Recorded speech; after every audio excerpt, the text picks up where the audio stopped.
ओम शांति। 6 सितंबर 2023 बाबा के महावाक्य। मीठे बच्चे, सर्विस का शौक रखो, विशाल बुद्धि बन, सर्विस की भिन्न भिन्न युक्तियां निकालो। जो बातें बेगर अर्थ हैं उन्हें करेक्ट करो। प्रश्न। आत्मा जो अजामिल जैसी गंदी बन गई है, उसको साफ करने का साधन क्या है? उत्तर। उसे ज्ञान मान सरोवर में डुबो दो। अगर ज्ञान सागर में डूबे रहे तो आत्मा की मैल साफ हो जाएगी। प्रश्न।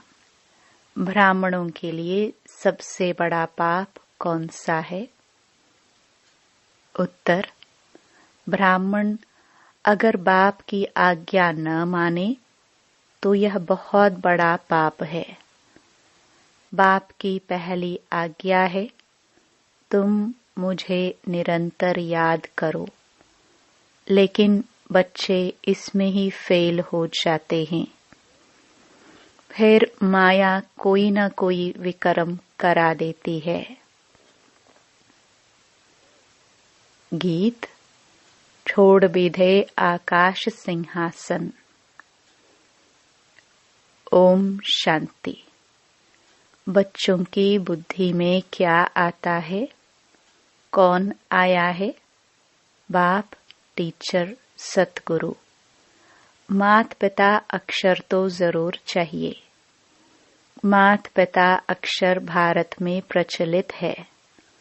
तुम मात पिता, पीछे तुम कह सकते हो बाप दादा। वैसे तो मात पिता में बाप दादा आ जाता है, परंतु नहीं। यह समझाने का तरीका है, क्योंकि बाप है, माँ भी जरूर चाहिए। अब माता पहले कौन है?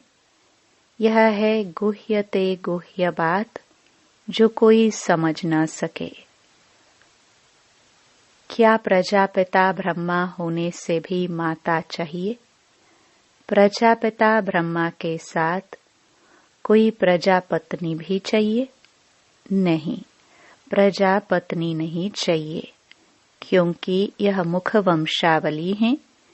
इसलिए ब्रह्मा की पत्नी कोई हो नहीं सकती।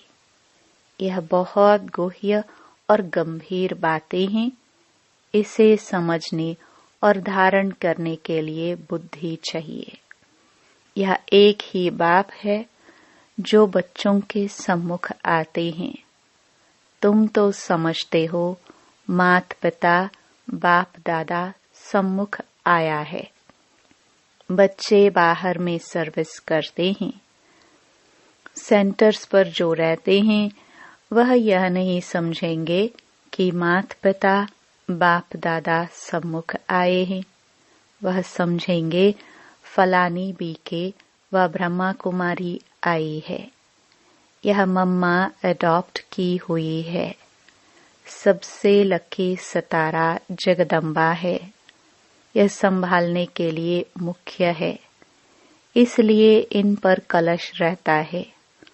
और यह ब्रह्मा तो हो गई ब्रह्मपुत्रा मेल के रूप में, तो सरस्वती जरूर चाहिए। सरस्वती को ही जगदम्बा कहा जाए। इस मेल को तो जगदम्बा नहीं कहेंगे। यह बड़ा अच्छा राज है जो कोई भी गीता भागवत में नहीं है। शास्त्रों में कहानियां बैठ लिखी हैं। 5000 वर्ष पहले व 2500 वर्ष पहले क्या हुआ था, सो बैठ लिखते हैं। वह नाम रूप देश काल तो कुछ है नहीं। नाटक भी अनेक प्रकार के बनाते हैं। यह बाप बैठ सम्मुख अच्छी रीति समझाते हैं कि बच्चे हर एक बात को पूरा समझ जाए। इन गीतों में भी कई बिगर अर्थ अक्षर है। अब आकाश तत्व तो यह है, इसमें तो हम बैठे हैं। जैसे पारलौकिक बाप को सब याद करते हैं, वह कोई आकाश तत्व से आते नहीं हैं। अगर श्री कृष्ण की आत्मा कहे, वह तो यहाँ ही है। सब मुख्य मुख्य आत्माएं, धर्म स्थापक आदि यहाँ ही है। श्री कृष्ण की आत्मा भी 84वें जन्म में यहाँ ही है। उनकी आत्मा को तो बुला न सके, यह परमपिता परमात्मा को बुलाया जाता है कि आओ, अपना महतत्व निर्वाण धाम छोड़कर वहां से आओ। तुम आत्माओं का सिंहासन तो महतत्व है। आकाश में तो तुम जीवात्माएं रहती हो। यह मांडवा है खेल चलने का। जब गीता सुनते हो, दिल में आपे ही करेक्ट करते जाओ। यह तो जिन्होंने नाटक बनाए हैं, उन्होंने ही फिर गीत बनाए हैं। फिल्म शूट करने वालों को भी समझाना चाहिए। इसमें बड़ी विशाल बुद्धि चाहिए। बाबा राय देते हैं सर्विस करने के लिए। यह ड्रामा जिसने बनाया है, उन्हें समझाना चाहिए, उनसे मिलना चाहिए, इतनी समझ चाहिए। बाप तो डायरेक्शन देंगे। बाप को तो जाकर नहीं पूछना है। बाप तुम बच्चों को डायरेक्शन देंगे, ऐसे ऐसे करो, श्रीमत पर चलो। गीत वास्तव में धरती यह भारत खंड है। भारत में ही उनका आना होता है। भारत ही उनका बर्थ प्लेस है। सभी उस निराकार फादर को ही बुलाते हैं। श्री कृष्ण तो सबका फादर नहीं है। और मुरली जो दिखाते हैं, वह कोई काठ की तुतारी तो नहीं है जो श्री कृष्ण के हाथ में देते हैं। मुरली तो वास्तव में ज्ञान की है। गॉडेस ऑफ नॉलेज सरस्वती को कहते हैं, राधे को नहीं कहेंगे, श्री कृष्ण को भी नहीं कहेंगे। यह तो जोड़ी है बाप और बच्चे की। सरस्वती को कहा जाता है गॉडेस ऑफ नॉलेज। तो जरूर प्रजापिता ब्रह्मा, ब्रह्मपुत्रा भी गॉड ऑफ नॉलेज होना चाहिए। लेकिन ब्रह्मा के लिए तो गाया नहीं जाता। गॉड इज नॉलेजफुल कहा जाता है। ब्रह्मा नॉलेजफुल नहीं, गॉड इज नॉलेजफुल। परमपिता परमात्मा ज्ञान सागर है, तो जरूर अपने बच्चों को ज्ञान देंगे। पहले पहले इनमें प्रवेश कर इन द्वारा दूसरों को देते हैं। इनमें सब लकी सितारे आ जाते हैं। ज्ञान सूर्य, फिर ज्ञान चंद्रमा, यह ब्रह्मा हुए। फिर चाहिए ज्ञान चंद्रमा के नजदीक एक सितारा, जो चंद्रमा के सामने खड़ा रहता है। यह बहुत तीखा होता है। उनको ज्ञान लकी सितारा कहेंगे। उनका नाम सरस्वती रखा हुआ है। सरस्वती बेटी हो गई ना। यह तो बाप भी हुआ, बड़ी नदी भी हुई। बहुत बड़ी नदी है। यह नदियों का मेल सागर में होता है। सागर और नदियों का मेला होता है। सरस्वती भी सागर में मिलती है। उनका मेला नहीं लगता है। मेला ब्रह्मपुत्रा नदी का लगता है। यह नदी वंडरफुल है, मेल है। नदी तो फीमेल को कहा जाता है। यह गुह्य राज बहुत समझने लायक है, परंतु यह बातें पहले पहले कोई को नहीं बतानी चाहिए। पहले तो लौकिक माता पिता पारलौकिक माता पिता का राज समझाना चाहिए। लौकिक माता पिता से अल्पकाल क्षण भंगुर सुख का वर्षा मिलता आया है, यह तो पक्का याद रहना चाहिए। दूसरा कोई दो बाप का राज समझा ना सके, वह तो जानते ही नहीं। गाते हैं तुम मात पिता, अब पिता सर्वव्यापी है तो माता कहाँ गई, यह समझने की बात है ना। मात पिता चाहिए ना। मात पिता कहाँ जाता है, निराकार को, परंतु यह समझते नहीं कि इनको मात पिता क्यों कहा जाता है, वह तो गॉड फादर है। फिर कहते हैं एडम और ईव, एडम ही ईव है, यह नहीं समझते। प्रजापिता ब्रह्मा वही फिर माता हो जाती है। एडम और ईव अथवा आदम बेबी कहते हैं, परंतु अर्थ नहीं समझ सकते। बच्चे समझ सकते हैं आदम बेबी वास्तव में यह है, बेबी सो आदम है। इनको बेबी आदम दोनों कह देते हैं, वह तो है बाप। यह बड़ी पेचीली बातें हैं। भारत में गाते भी हैं तुम मात पिता, ऐसे ही सुनी सुनाई पर गाते रहते हैं, अर्थ कुछ नहीं समझते। सतयुग को बहुत दूर ले गए हैं, लाखों वर्ष कह देते हैं, लौंग लौंग भी कितना। कहानी तो नजदीक की ही सुनाई जाती है। तुम समझा सकते हो लॉन्ग लॉन्ग एगो यानी 5000 वर्ष पहले इस भारत में देवी देवताओं का अखंड अटल सुख शांतिमय राज्य था, और कोई राज्य नहीं था। यह अक्षर कोई विद्वान आचार्य कह नहीं सकते। देवी देवताओं का राज्य था। मालूम होना चाहिए कैसे स्थापन हुआ, लक्ष्मी नारायण कैसे बने, कैसे उन्हों की राजाई स्थापन हुई। उनके पहले तो कलयुग था, बरोबर कलयुग का अंत अब है, और कलयुग के बाद फिर सतयुग होगा। सतयुग सामने आ गया है, जो लॉन्ग लॉन्ग था वह सामने आ गया। 84 जन्म लेते लेते अब कलयुग का अंत आकर हुआ है। अभी तुमको कहेंगे 5000 वर्ष पहले इन लक्ष्मी नारायण का सतयुग में राज्य था। अभी नहीं है, अभी टाइम आकर पूरा हुआ है। फिर से लक्ष्मी नारायण का राज्य स्थापन हो रहा है। यह तुम्हारी बुद्धि में है, जिसके लिए तुम पुरुषार्थ कर रहे हो। यह है समझाने की बात।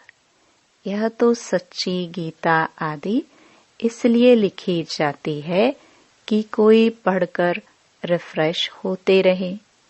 यह जानते हैं जो लिखा जाता है वह फिर प्रायलोप हो जाएगा।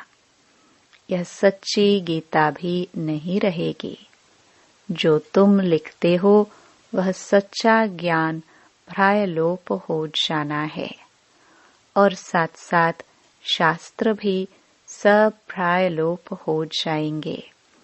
सतयुग त्रेता में शास्त्र होते नहीं, फिर कल्प पहले जैसे द्वापर से बने थे वैसे बनने लग पड़ेंगे। यह है भक्ति मार्ग की सामग्री। रचना की सामग्री बहुत बड़ी है। तुम ज्ञान सेकंड में ले लेते हो। सारी रचना के आदि मध्य अंत को तुम जानते हो। अंगे अखरे, तिथि तारीख सहित पूरा हिसाब किताब है। 84 जन्म सब नहीं लेते हैं। कोई 70 लेते, कोई 60 लेते, कोई 2 भी लेते हैं। यह सारा मिनिमम और मैक्सिमम का हिसाब है। पीछे आने वालों के जरूर नंबरवार थोड़े थोड़े जन्म होंगे। उसका फिर विस्तार करना फालतू हो जाता है। तुम बच्चे नटशल में समझ सकते हो। 84 लाख जन्म तो है नहीं। 84 जन्म भी हर एक नहीं ले सकते हैं। ऐसे ही सिर्फ कह देते हैं 84 का चक्र है। 84 लाख जन्मों का चक्र नहीं गाया जाता। गीत पाप कपट की छाया पड़ गई है। अब रावण का राज्य है ना। आत्मा पर मैल की छाया पड़ते पड़ते अब बिल्कुल ही अजामिल हो गए हैं।